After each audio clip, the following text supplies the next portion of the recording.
우리 하나님 말씀 사사기 17장 1절부터 13절까지 17장 전체입니다. 사사기 17장 1절부터 13절까지 전체 우리 17장 한 장을 함께 보도록 하겠습니다. 한 절씩 교독하겠습니다. 제가 먼저 1절을 읽겠습니다. 에브라임 산지에 미가라 이름하는 사람이 있더니 그의 어머니에게 이르되 어머니께서 은 1,100을 잃어버리셨으므로 저주하시고 내 귀에도 말씀하셨더니 보소서 그 은이 내게 있나이다. 내가 그것을 가졌나이다 하니 그의 어머니가 이르되 내 아들이 여호와께 복받기를 원하노라 하니라. 미가가 은 1,100을 그의 어머니에게 도로 주매 그의 어머니가 이르되 내가 내 아들을 위하여 한 신상을 새기며 한 신상을 부어 만들기 위해 내 손에서 이 은을 여호와께 거룩히 드리노라. 그러므로 내가 이제 이 은을 내게 도로 주리라. 미가가 그 은을 그의 어머니에게 도로 주었으므로 어머니가 그 은 200을 가져다 은장색에게 주어 한 신상을 새기고 한 신상을 부어 만들었더니 그 신상이 미가의 집에 있더라. 그 사람 미가에게 신당이 있으므로 그가 에봇과 드라빔을 만들고 한 아들을 세워 그의 제사장으로 삼았더라. 때에 이스라엘에 왕이 없었으므로 사람마다 자기 소견에 옳은 대로 행하였더라. 유다 가족에 속한 유다 베들레헴에 한 청년이 있었으니 그는 레위인으로서 거기서 거류하였더라. 그 사람이 거주할 곳을 찾고자 하여 그 성읍 유다 에브라임에 떠나 가다가 에브라임 산지로 가서 미가의 집에 이르매 미가가 그에게 묻되 너는 어디서부터 오느냐 하니 그가 이르되 나는 유다 베들레헴의 레위인으로서 거류할 곳을 찾으러 가노라 하는지라. 미가가 그에게 이르되 네가 나와 함께 거주하며 나를 위하여 아버지와 제사장이 되라.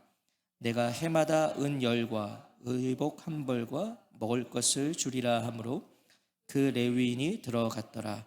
그 레위인이 그 사람과 함께 거주하기를 만족하게 생각했으니 이는 그 청년이 미가의 아들 중 하나같이 됨이라. 미가가 그 레위인을 거룩하게 구별하며 미가의 제사장이 되어 함께 읽겠습니다. 이에 미가가 이르되 레위인이 내 제사장이 되었으니 이제 여호와께서 내게 복 주실 줄을 아노라 하니라. 아멘. 오늘은 사사기 37번째 시간입니다. 복 주실 줄을 아노라, 복 주실 줄을 아노라 하는 제목으로 하나님 말씀 듣겠습니다.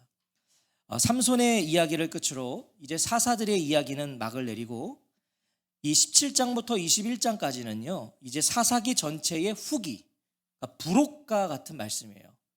사사기의 이제 마지막에 이제 부록같이 이렇게 첨부된 그런 말씀입니다. 그래서 16장에서 이어지는 게 아니에요. 16장에서 이어지는 것이 아니라 사사시대 초기를 배경으로 하고 있는 거죠. 그러니까 전체적으로 사사시대를 정리한다 이렇게 생각하시면 되는 거예요. 1절을 보겠습니다.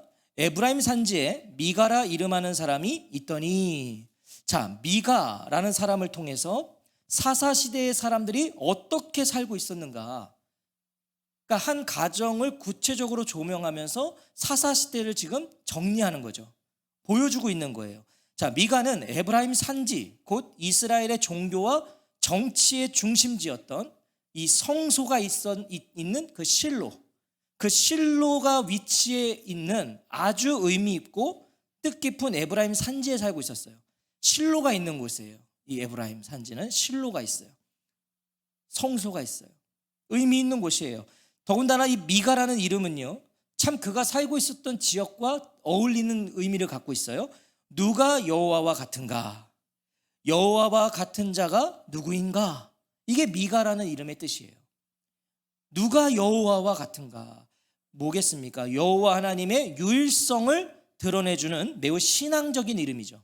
신앙적인 이름. 하지만 이어지는 2절은요 전혀 어울리지 않는 이야기가 증언되고 있어요. 신앙적인 이름을 가진 자가 매우 신앙적인 지역에 지금 살고 있는데 2절은 그것과 전혀 어울리지 않는다. 우리 2절 말씀 같이 한번 읽어볼까요? 2절입니다. 시작. 그의 어머니에게 이르되 어머니께서 은 1,100을 잃어버리셨으므로 저주하시고 내 귀에도 말씀하셨더니 보소서 그 은이 내게 있나이다. 내가 그것을 가졌나이다 하니 그의 어머니가 이르되 내 아들이 여호와께 복받기를 원하노라 하니라. 자, 2절 말씀은요, 어느 날 미가와 미가 어머니가 나눈 대화입니다. 어느 날, 자, 은 1,100을 잃어버리셨으므로 라고 되어 있지만 이것은 가져감을 당했다라는 의미예요. 그러니까 분실이 아니라 도난을 당했다는 거예요. 누군가 훔쳐갔다는 거죠. 그런데 보통 훔쳐간 게 아닙니다. 은 1,100을 훔쳐갔어요. 은 1,100은요, 은 1,100세겔. 그러니까 뭐냐면 당시 노동자 1년 평균 임금이 10세겔이에요. 1년 노동자들의 그 평균 임금이 10세겔. 그러니까 노동자 연봉의 110배에 해당하는 엄청난 액수를 누군가 훔쳐간 거죠, 지금. 엄청난 액수예요. 근데 은 1,100 하면 누구 생각나지 않으세요? 은 1,100 누구죠? 은 1,100을 받은 여인이 있잖아요. 드릴라 기억하시죠? 이게 지지난주 블레셋 방백들이 5방백들이 한 방백당 삼손의 비밀을 가르쳐주면 은 1,100을 준다 그랬잖아요. 그래서 학자들은요, 지금 이 미가의 어머니가 드릴라일 수도 있다. 그러나 전혀 근거 없는 얘기입니다. 드릴라 아니에요. 하여튼 엄청난 액수인 거죠. 자, 그런데 이런 어마어마한 액수를 도둑맞은 이 미가 어머니의 반응을 한번 보세요. 미가 어머니의 반응도 대단합니다. 엄청난 액수를 잃어버렸거든요. 그런데 어떻게 하죠? 그냥 훔쳐간 자를 저주하고 끝내버려요. 이 엄청난 액수거든요. 1년 노동자 1년 봉급의 110배인데 이걸 그냥 그냥 그거 쓰다가 죽어라, 뭐 아니면 그거 훔쳐간 놈 가다가 다리가 부러져라, 뭐 이렇게 그냥 저주하고 말아요. 뭐겠어요? 얼마나 부유했으면, 돈이 얼마나 많았으면요, 그냥 그 정도는 저주해버리고 끝내는 거예요. 자, 그런데 그 저주를 미가가 듣는 앞에서 했다는 거죠. 지금 미가가 듣는 앞에서 내 귀에도 말씀하셨더니 라고 그러잖아요. 미가의 어머니는요, 미가가 듣는 데서 은 1,100을 훔쳐간 도둑을요 무섭게 저주한 거예요. 미가가 듣는 앞에서. 저는 그래서 정황을 봐서는 미가가 듣는 앞에서 이렇게 미가의 어머니가 저주를 퍼부었다는 것은요, 어쩌면 이 어머니는 미가를 의심했는지도 몰라요. 그래서 그랬던 것 같아요. 미가도 의심스러워서 퍼부었던 것 같아요. 자, 결과적으로 어머니 지갑에 손을 댄 도둑은 미가가 맞았습니다. 미가가 손댔어요. 보소서 그 은이 내게 있나이다. 내가 그것을 가졌나이다 하니. 자, 누가 여호와와 같은가? 이게 미가의 이름의 의미예요. 이런 신앙적인 이름을 가진 자가요, 그것도 어머니의 돈에 손을 댔다는 거예요. 지금 어머니의, 가족의 돈을 훔쳤다. 이것만으로도 우리는 사사시대가 어떠했는지를 충분히 가늠할 수 있죠. 어머니 돈을 훔치는 시대. 중요한 것은요, 미가가 자백을 한 시기입니다. 미가가 언제 자백했어요? 미가는요, 어머니가 퍼부은 저주를 듣고 자백한 거예요. 저주를 듣고. 뭐겠어요? 자신의 잘못이 죄가 두려웠던 게 아니라 저주가 자신에게 임할까 두려워서 자백한 거예요. 저주가 자기에게 임할까 봐. 미가는요, 네 부모를 공경하라와 도둑질하지 말라는 두 계명을 범한 거죠. 이미 범했어요, 계명을. 그런데 이런 미가의 자백을 들은 어머니의 반응이 가관입니다. 어머니의 반응은 뭐예요? 그의 어머니가 이르되 내 아들이 여호와께 복받기를 원하노라 하니라. 자, 독하게 쏟아놓았던 저주를 바로 주워 담습니다, 엄마가. 진짜 독하게 저주를 퍼부은 거예요. 그러니까 그 저주가 얼마나 독했으면 미가가 그걸 듣고서 자백을 할 정도였으니까요. 그 저주 임할까 봐. 그런데 바로 주워 담아요. 아들이 저주받는 것이 두려웠던 거죠. 엄마니까. 얼른 여호와의 이름으로 아들 미가를 축복합니다. 자, 아들을 향한 엄마의 마음이겠지만, 뭐 여기 계신 엄마들 다 그러실 거 아니에요. 아들 가진 부모, 아들 가진 엄마의 마음이겠지만, 정말 아들을 사랑하는 어머니라면요, 잘못을 가르쳐야 됩니다. 그리고 회개케 했어야죠. 엄청난 액수를 가져간 거잖아요. 지금 뭐 1,100원을 가져간 게 아니잖아요. 수천만 원, 수억일 수도 있는 거예요. 가져갔어요. 잘못을 가르치고 회개했어야 됩니다. 아들이 저주받는 것을 두려워하기 전에 먼저 아들의 죄를 두려워했어야죠. 어머니는 야, 얘가 큰일 날 애구나, 이걸 두려워했었단 말이에요. 그 죄를 두려워했어야 된다고요. 하지만 미가의 어머니는요, 회개 없는 축복을 바랄 뿐입니다. 그냥 축복하는 거예요. 미가도요, 그런 축복을 받고 싶었던 걸까요? 즉시 훔쳐간 은천백을요, 어머니에게 돌려줍니다. 축복받고 싶은 거예요. 바로 돌려줘요. 3절이죠. 미가가 은천백을 그의 어머니에게 도로주매 그의 어머니가 이르되 내가 내 아들을 위하여 한 신상을 새기며 한 신상을 부어 만들기 위해 내 손에서 이 은을 여호와께 거룩히 드리노라. 그러므로 내가 이제 이 은을 내게 도로 주리라. 자, 우리가 지금 읽은 3절 말씀을 히브리어 어순을 따라서 직역을 해보면요, 조금 달라요. 어머니의 의중이 더 분명하게 드러나는데요, 제가 한번 히브리어 어순으로 직역을 해볼게요. 이 은을 여호와께 거룩히 드리노라. 내 손으로부터 내 아들을 위하여 새긴 신상과 부은 신상을 만들기 위해. 어머니의 의도가 여기 있는 거예요. 여호와께 은을 드리는데, 여호와께 은을 드린다고 그래요. 거룩히 드린다고 그랬어요. 그런데 드리지만 그것으로 여호와가 아니라 누구를? 아들을 위하겠다라는 거예요. 그것도 아들을 위해 조각한 우상과 녹여 만든 우상을 만들겠다. 자, 생각해보세요. 은을 내가 하나님께 드린다. 근데 이건 하나님을 위한 게 아니라 내 아들을 위한 거다. 그리고 그 아들을 위한 건 뭐냐면 우상을 만들겠다는 거예요. 신상을 만들겠다. 이게 지금 미가 어머니가 한 말이에요. 우상을 만들지 말고 어떤 형상도 만들지 말라는 계명을 또 위반하는 거죠. 십계명이잖아요. 우상 만들지 마라, 어떤 형상도 만들지 마라, 또 위반하는 거예요. 무엇인가 잘못돼도 한참 잘못되고 있는 거예요. 지금 신앙의 이름으로 우상을 만들고 있잖아요. 좀 여기서 우리가 한 가지 점검해 볼 필요가 있어요. 그럼 하나님은요, 왜 형상을 만들지 말라고 하셨을까요? 하나님은 우상뿐만이 아니라요, 하나님을 형상으로도 만들지 말라고 그랬어요. 이스라엘 백성들이 이 소를 그 하나님이라고 만든 거거든요. 형상을 만든 거잖아요. 왜 하나님은 형상을 만들지 말라 하는가? 사람이 만든 형태로 하나님을 예배해서는 안 되기 때문이에요. 우리가 뭘 이건 하나님입니다 하고 만들면 우리가 만든 걸로 예배하는 거잖아요. 이게 왜 문제냐면 형상은 내가 원하는 바를 담아 만드는 거기 때문이에요. 내가 원하는 걸 담아서 만들어요. 하나님은 그래서 하나님을 위한 형상도 금하신 거죠. 사람은 하나님을 온전히 드러낼 수가 없기 때문이에요. 만약에 우리가 그림을 그린다고 해볼까요? 하나님을 그려보라 그러면 어떨까요? 나는 웃는 하나님이 좋은 사람은 웃는 하나님을 그려놓을 거예요. 그리고 그에게는 하나님은 웃으신 하나님인 거예요.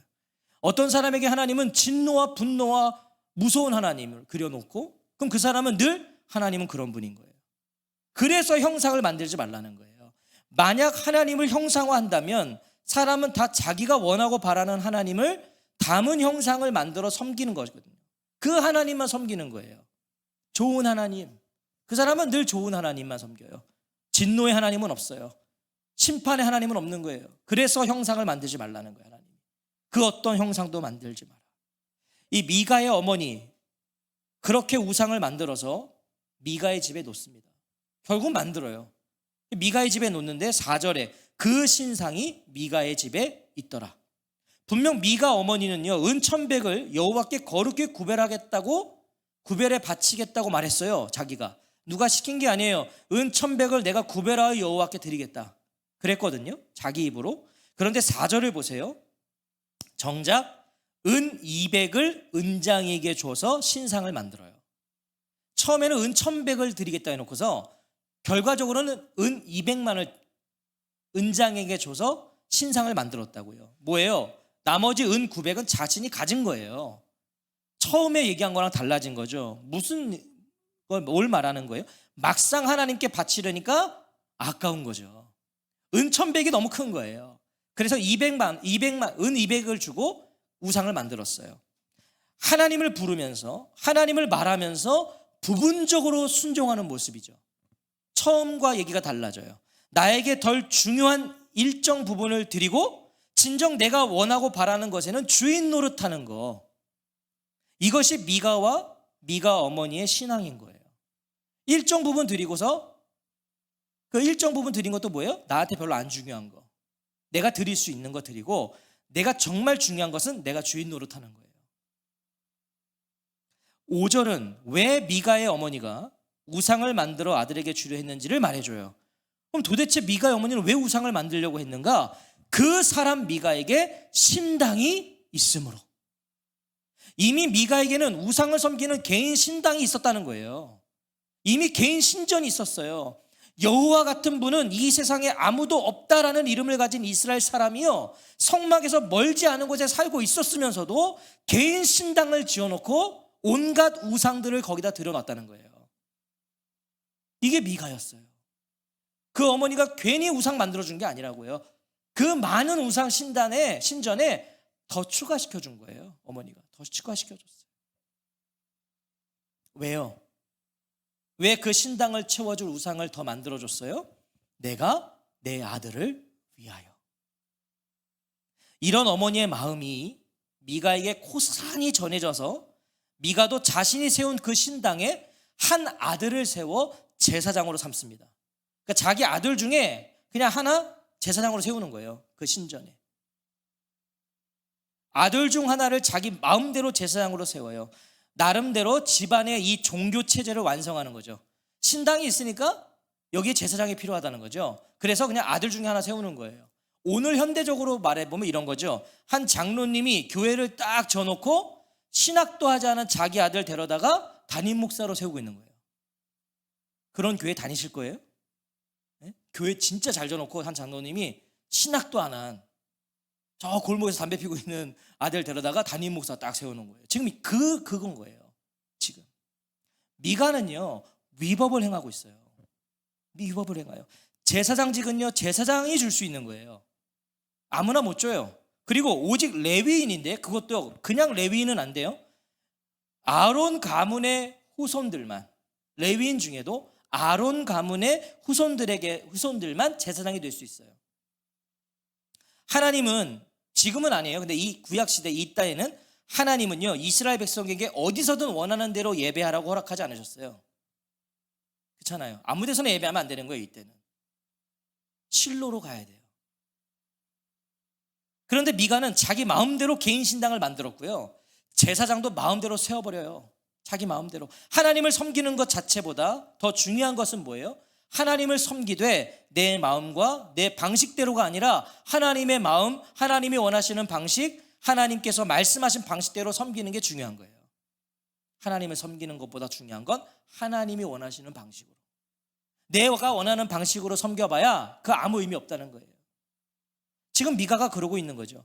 6절은 왜 미가 집안이 이 모양이었는지를 우리에게 말씀해줘요. 왜 이 모양이었는가? 이 집안이 6절 같이 읽겠습니다. 시작. 그때에는 이스라엘의 왕이 없었으므로 사람마다 자기 소견에 옳은 대로 행하였더라. 이게 미가 집안이 이 모양이 된 이유인 거예요. 사사시대가 그렇게 된 이유가 여기 있는 거예요. 이것이 무엇인지는요, 이 6절 말씀이 어떤 의미인지는 우리는 삼손을 통해 확인했어요. 삼손이 이거 그대로 살았거든요. 자기 소견에 옳은 대로 행하였다가 뭐였죠? 내 눈에 보기 좋은 대로. 삼손이 그렇게 살았잖아요. 뭐 블레셋 여인이고 상관없어요. 기생이고 상관없어요. 내 눈에 보기 좋으면 사랑하는 거예요. 그렇게 살았어요. 미가 역시 자기 보기에 좋은 대로 살아가는 삶을 살고 있었다는 부정적인 평가가 6절을 통해 내려지고 있는 거죠. 미가는 이렇게 살았다. 지 눈에 좋은 대로 살았다. 부정적인 평가가 내려진 거예요. 자, 이런 삶의 원인이 무엇입니까? 그럼 미가가 이런 삶을 살았던 원인이 뭐예요? 그때에는 이스라엘의 왕이 없었으므로. 이것은요, 왕이신 하나님을 그들이 왕으로 여기지 않았다는 의미입니다. 왕이 없었다는 게 아니에요. 하나님이 왕이셨어요. 그런데 그들이 하나님을 왕으로 여기지 않았다. 왕이 없는 것처럼, 하나님이 없는 것처럼 살았다. 그래서 이 모양이 됐다. 이 말씀하고 있는 거죠. 자, 이어서 7절에는 또 다른 한 사람을 소개해요. 미가와 미가 집안 소개했고 7절은 또 다른 사람을 소개하는데 우리 7절도 같이 읽겠습니다. 시작. 유다 가족에 속한 유다 베들레헴에 한 청년이 있었으니 그는 레위인으로서 거기서 거류하였더라. 자, 그는 유다 땅 베들레헴에 거류하던 한 레위 청년입니다. 잘 아시는 대로 레위인들에게는 영토가 주어지지 않았어요. 땅이 없어요. 대신 다른 지파들 사이에 있었던 48개의 성읍에 분산돼서 살게 되어 있었어요. 분산돼서. 그런데 이 48개의 성읍 가운데요, 베들레헴은 없어요. 그러니까 지금 베들레헴은 48개 허락된 땅이 아닌데 이 레위 청년은 거기서 지금 거류하다 왔다는 거예요. 거류하다가. 정해져 있지 않은 성읍에서 이 레위 청년은 거류하였다. 그러니까 잠시 살고 있었다. 8절이 그 이유를 말해주는 거예요.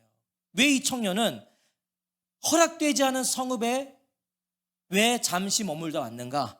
8절을 같이 한번 읽어볼까요? 8절입니다. 시작. 그 사람이 거주할 곳을 찾고자 하여 그 성읍 유다 베들레헴을 떠나 가다가 에브라임 산지로 가서 미가의 집에 이르매. 앞서 말씀드린 대로요, 레위인은 소유한 땅이 없습니다. 그러니까 나그네로 지내야 되는 거예요. 레위인들은 나그네로 허락된 48개 성읍을 흩어져서 살아야 되는 거예요. 정상이에요. 나그네로 사는 건 정상이에요. 레위인들은 11지파의 땅에 흩어져서 이스라엘 백성들이 내는 11조나 재물로 살아가는 자들이죠. 그들은 그런 걸로 사는 거예요. 생계가 이스라엘 백성들에게 의존된 자들, 그게 레위인들이었어요. 오늘날 목회자들도 마찬가지죠. 똑같은 거예요. 하나님의 일에만 전념하도록 부름을 받았기 때문에 따로 기업이 있는 게 아니에요. 목회자들도. 그런데 어느 순간부터 목회자들이 기업을 쌓고 있다는 게 문제죠. 오늘날 목회자들이 기업을 쌓잖아요. 원래 그러면 안 되는 거거든요. 이 부분은 입이 아파서 더 이상 얘기하지 않겠어요. 제가 얘기하지 않아도 잘 아시잖아요. 오늘날 목회자들의 문제점들. 목회자들이 막 재산이 막 그러면 안 되는 거거든요. 그런데 그런 레위인이요, 지금 거주할 곳을 찾고자 돌아다닌다는 거예요. 자기가 거주할 곳을 찾아 돌아다닌다. 뭘 말해주는 거예요? 레위인에 대한 예우가 제대로 이루어지지 않고 있었다는 거예요. 사사시대는 그것마저도 다 무너진 시대였다는 거예요.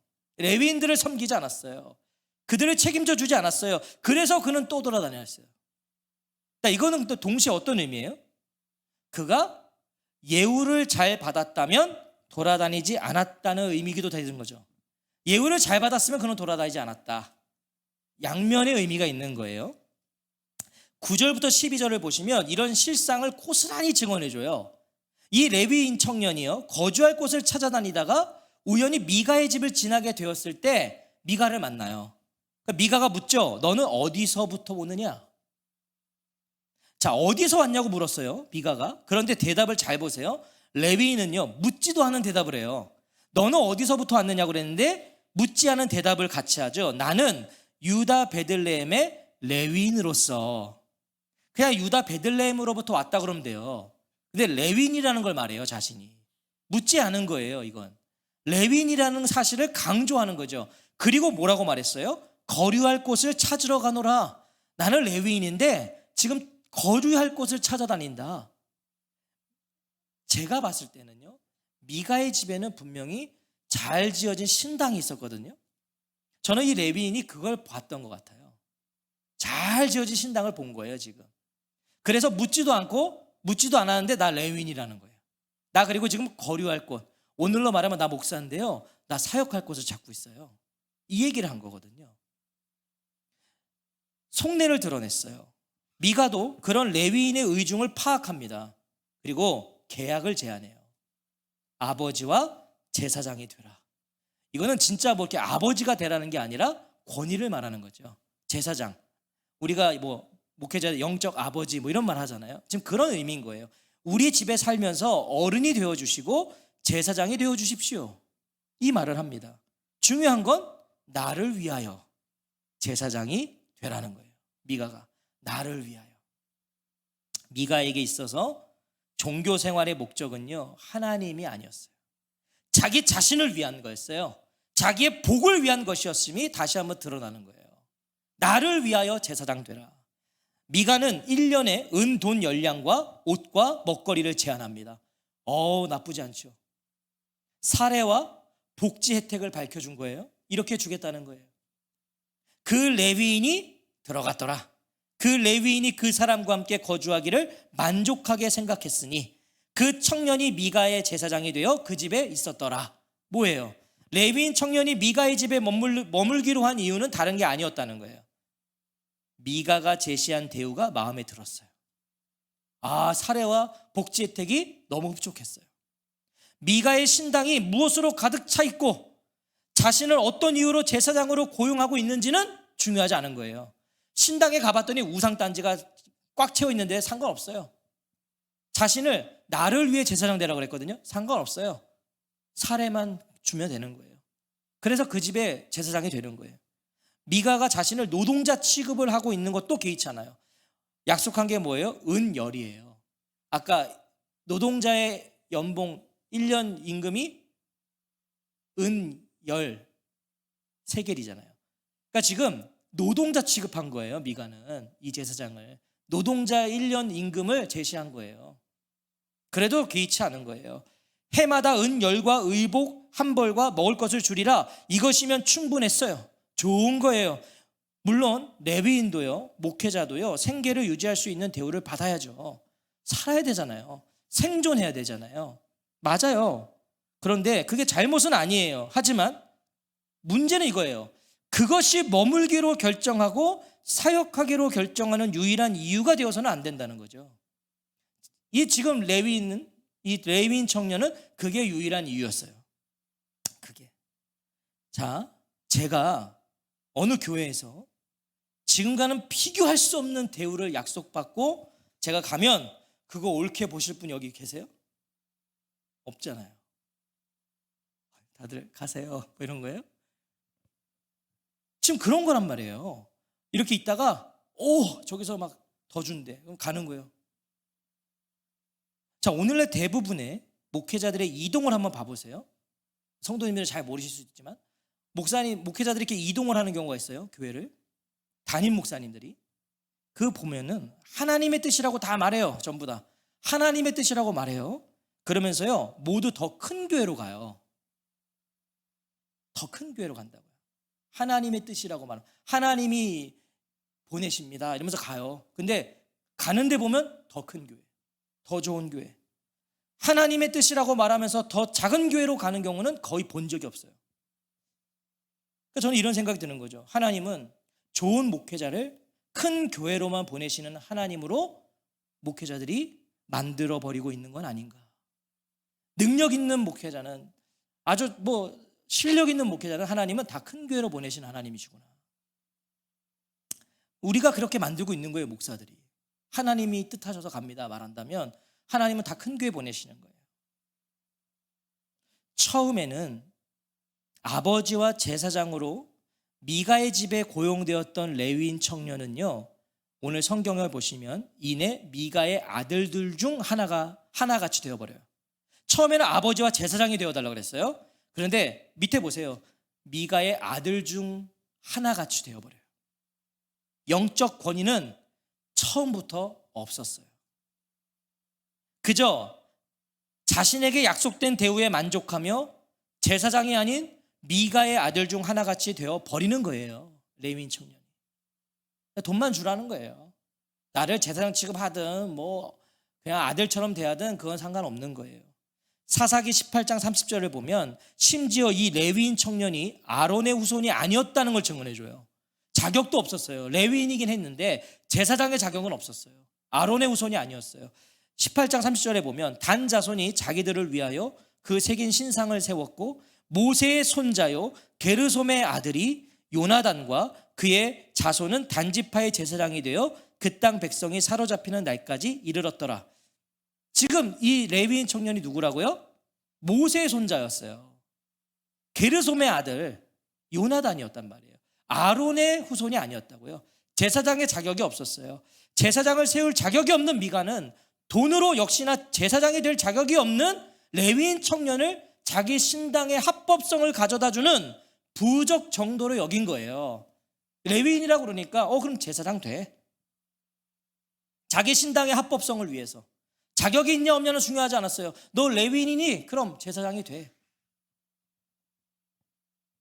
레위인 청년은 그런 미가의 사욕을 충족시키는 우상들이 모여있는 신당에 제사장으로 취업한 거예요.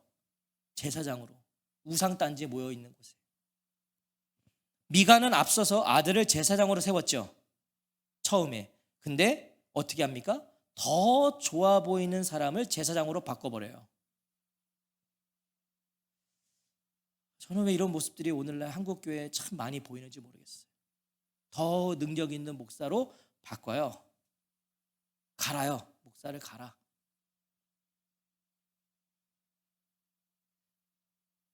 왜 이렇게 했을까요? 13절이 그 이유를 말해줘요.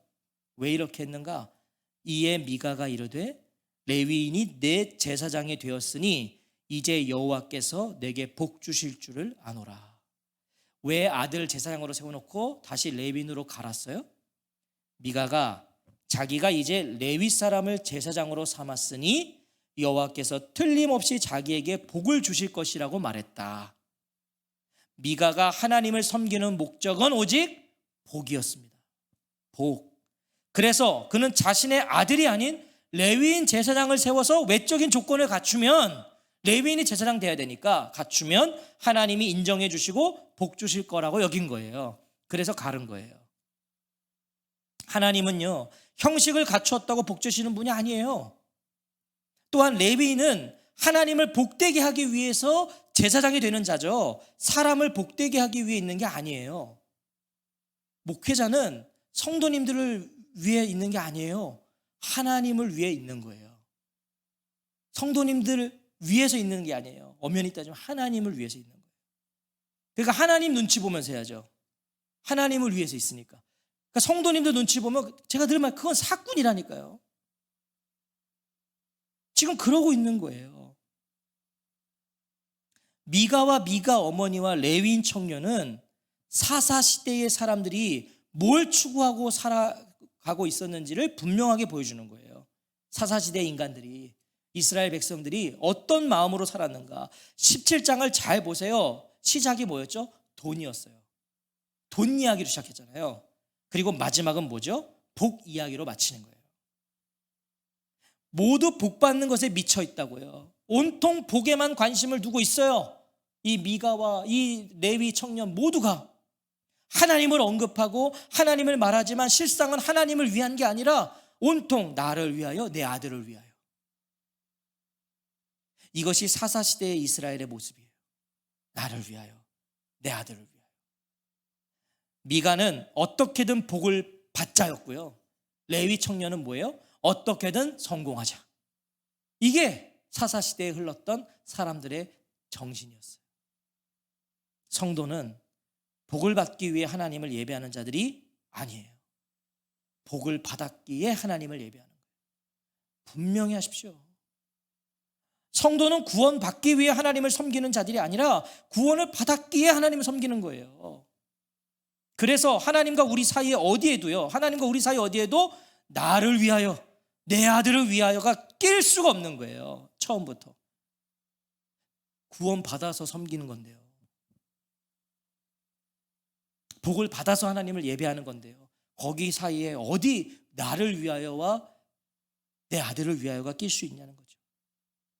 사랑하는 성도 여러분, 우리가 흔히 생각하는 세상이 말하는 복을 받으면 우리가 하나님 제대로 믿고 섬길까요? 사실 오늘 본문에서 이 미가가 하나님 나에게 복 주실 줄을, 그 복은 결국 뭐였어요? 결국 돈이었어요. 그 복을 받으면 우리가 하나님 제대로 믿고 섬길까요? 삼손이 그게 아니라는 걸 우리에게 정확히 말해줬거든요. 삼손이 힘과 능력이 없어서 하나님을 놓친 게 아니잖아요. 그에게는 힘과 능력이 있었어요. 그런데 하나님을 제대로 섬기지 못했단 말이에요. 삼손이 힘이 있었는데요, 능력이 있었는데 섬기지 못했어요. 성경은 분명하게 그 이유를 이렇게 말씀해 주는 거예요. 그때에는 이스라엘의 왕이 없었으므로 사람마다 자기 소견에 오른 대로 행하였더라. 그러니까 이거는 힘이 있고 없고의 중요한 게 아니에요. 이스라엘이, 삼손이, 미가가, 레위인이 뭐가 없었다? 왕이 없었다. 왕이 없었다. 그랬더니 사사시대를 만들어 버린 거예요. 왕이 없이 살아가니까 사사시대가 돼버린 거예요. 복이 없어서도 아니고요, 힘과 능력이 없어서도 아니에요. 힘과 능력이 있어도 망쳤고. 그럼 진정한 복은 뭐겠어요? 왕이 없어서 이 지경이 됐다면 진정한 복은 뭐예요? 하나님이신 거예요. 하나님이 왕이시라는 것을 아는 거예요. 하나님이 왕이시라는 걸 고백하며 살아가는 거예요. 그게 복인 거예요. 그게 복인 거예요. 하나님을 세상의 복과 연결하기를 중단하세요. 어떻게 하나님 복 주신다면서 나는 이렇게 가난해? 난 왜 이렇게 어려워? 난 왜 이렇게 아파? 복을 세상적으로 보니까 자꾸 하나님하고 연결시키는 거잖아요. 그걸요. 중단하십시오. 신앙생활은 하나님에게서 나의 원함을 얻어내고자 하는 게 아니에요. 하나님이 원하시는 걸 이루어가는 게 신앙생활이에요. 하나님이 원하시는 걸 이루어가는 거예요. 내 원하는 거 달라고 신앙생활 하는 게 아니에요. 하나님을요, 제발 축소시키지 마십시오. 뭐예요? 세상의 복으로 하나님을 보면 하나님을 작게 만들어요. 세상 복으로 하나님을 보면. 그런데 하나님이 복이심을 아는 사람은 세상이 작게 보입니다. 하나님이 복이심을 아는 사람, 세상이 작아요. 이제 여호와께서 내게 복 주실 줄을 아노라. 오늘 저와 성도님들이 하나님께 기대하는 복은 무엇이십니까? 오늘 기대하고 계시는 복은 뭐예요? 오늘 하나님을 바라보고 있는 이유는 무엇이십니까? 오늘 우리에게도 다 이게 있단 말이에요. 이제 여호와께서 내게 복 주실 줄 아노라. 그렇다면 오늘 우리가 기대하는 복은 무엇이고 오늘 하나님을 바라보고 있는 이유는 무엇이냐는 거예요. 오늘 이 밤에 우리에게 하나님이 그걸 묻고 계신 거예요.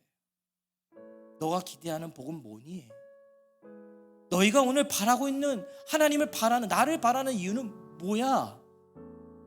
그거 물어보시는 거예요. 오늘 본문을 통해서 우리 이 시간에요, 같이 찬양한 후에 하나님 앞에 그것을 고백하는 시간 되었으면 좋겠어요. 하나님, 제가 하나님께 기대하는 복은 이것입니다. 제가 하나님을 바라보는 이유는 이겁니다. 그런 은혜가 있으시기를 바랍니다. 우리 같이 주님 큰 영광 받으소서 이 찬양으로 함께 찬양 드리겠습니다.